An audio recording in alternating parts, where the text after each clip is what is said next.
Hello hunters and welcome to another SLA video. In this one we will be talking about Song Il-Hwan. Was it right pronunciation? Anyway, this is Sang Jinu's father. We can already see the similarities like the build, the aesthetics, and of course this double daggers. Anyway, he is here and he is the latest SSR hunter in the game. This is his banner, and let's try to see if we can actually get him here. I've already got him at A0, but before we start this one, let's try to check. Of course, we don't. Okay, that's it. Yeah, let's go ahead and check this video quickly. We'll talk about Song Il-Hwan. We'll check his skills, a little bit on the artifacts, and an in-game footage on his skills, of course. And yeah, again, before we start, let's try another 10. Okay. Alright, yeah, let's go ahead and check Song Il-Hwan.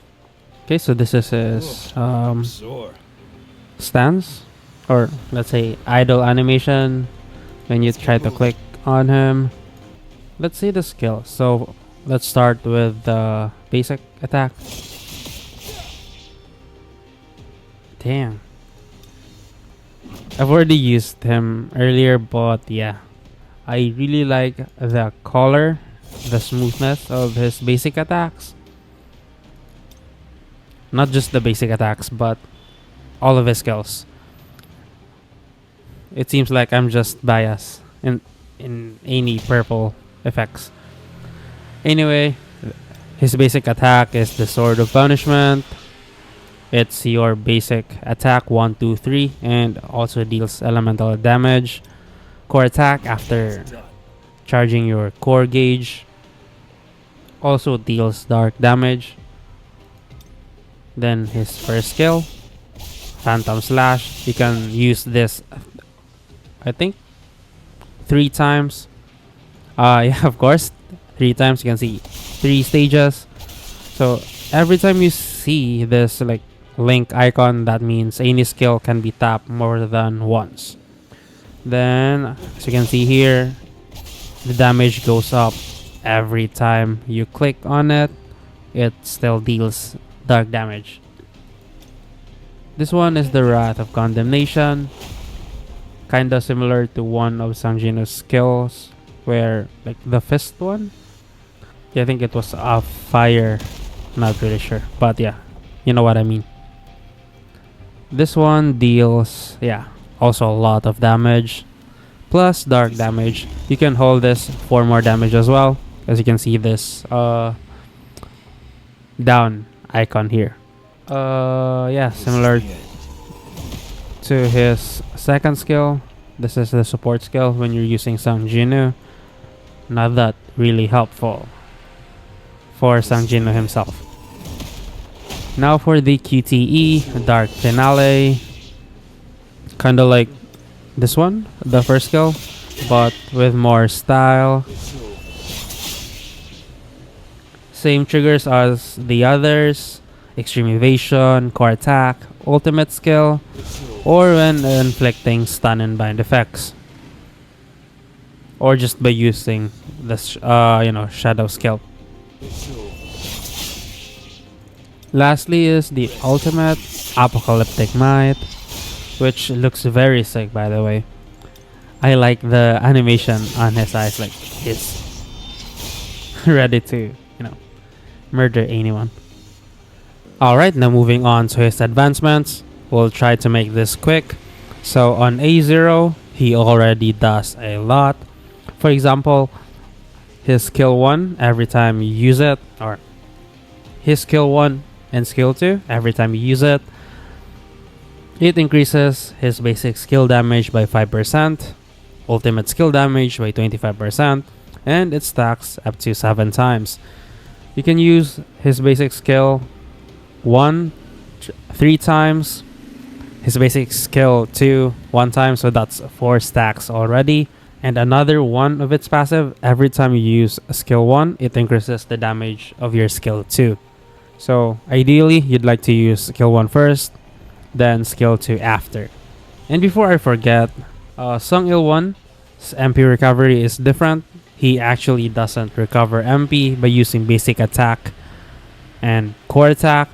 He recovers by either your teammate uses their basic skill, or when Sung Il-Hwan, he uses his ultimate.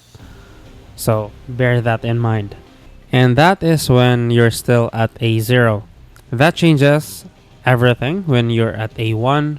Since when you're at A1, your basic attack already decreases the cooldown of your first skill, so you can actually just stay on the field longer to get 7 stacks of the ruler's upgrade, then use your ultimate, and then change to your other hunters.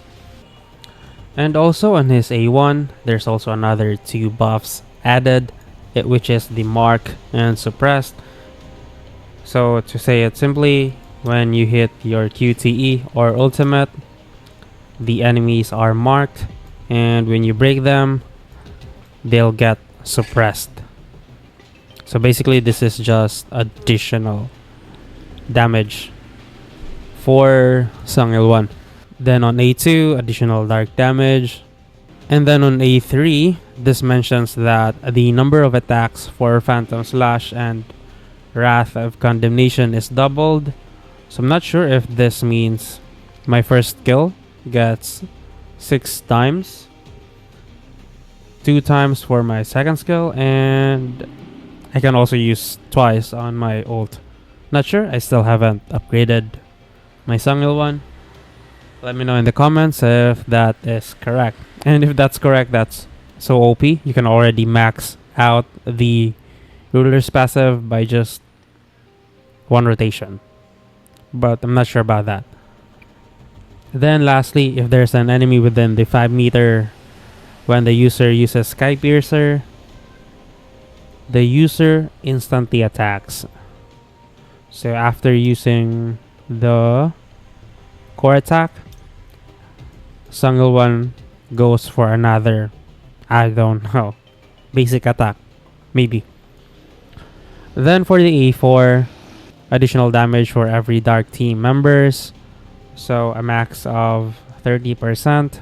Then on A5 is every time Sung Il-Hwan uses basic attack and core attack, it decreases the cooldown of Phantom Slash by 1.7 seconds. I think on A1 it's just 1 second, almost doubled on A5, which is very OP. I think the cooldown on this is not that long, it's just 15 seconds. Then you can use it 3 times in a row. So basically, if you can just weave in few normal attacks before using each other, then it'll be back on cooldown again. Then when using the Wrath of Condemnation, it activates the ruler protection effect, which Sung Il-Hwan gains a shield and also increases the attack and crit hit rate by 12% for 30 seconds and stacks up to 30 times. And lastly, when a dark team member uses a skill, Sung Il-Hwan also recovers MP and regains his power gauge. So basically on A5, his playstyle is different. You'll need to also incorporate using your basic attack for lowering the cooldown of skill 1, then your core attack for your A3 passive when it just instantly attacks any monsters within the 5 meter range after using your core attack. So there's that. This is also nice since you got a shield, so basically you won't be staggered. Then additional offense, attack and crit hit rate for 30 seconds. So yeah, that's OP. And the ruler's protection, yes, we've already talked about it, and it grants a shield 100% equal to Sang Il-Hwan's attack, which is very big. That will be very big because Sang Il-Hwan scales with attack, and 100% of his attack means, let's say you just have at least even a minimum or an average of 40k, so that's 40k shield for the next 20 seconds. And the cooldown of Wrath of Condemnation is just 15, so basically you can put the shield 100% uptime. So yeah, there's that. Now before we end this video, let's try again to pull for Sang Il-Hwan A1. Hopefully we get it before the PT, hopefully, on this one. So